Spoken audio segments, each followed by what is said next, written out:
So here we have the short wall. So again, sling management, body mechanics.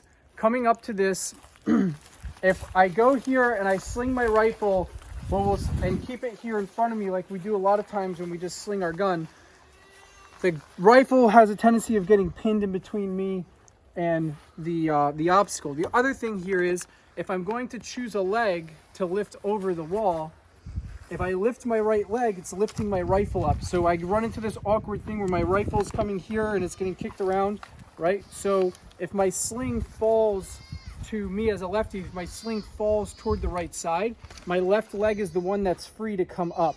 Okay. Now, this would be if I'm going to do it with two hands. So the other thing with a longer barrel that I need to watch out for is, let's say I do what I just said. I sling the rifle, I lift my left leg. What we tend to find is the longer barrel is going to catch the wall when I go over it. So I'm running up, I sling my rifle, I get to here, and then my rifle catches the wall. And then when I climb over, my rifle's stuck and I'm dragging it over, right?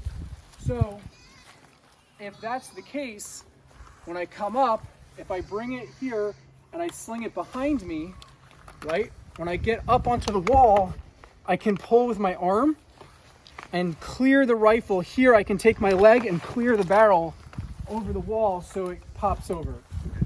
If you're more athletic and you have a short wall like this, what I would rather do if I'm not tired is, as I come up to it, I would actually maybe transition into the football carry.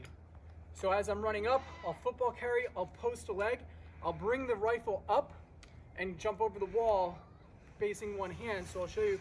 So I'm running up, transition to football carry, and now I bring it up like this so I can clear my legs and then come right back in.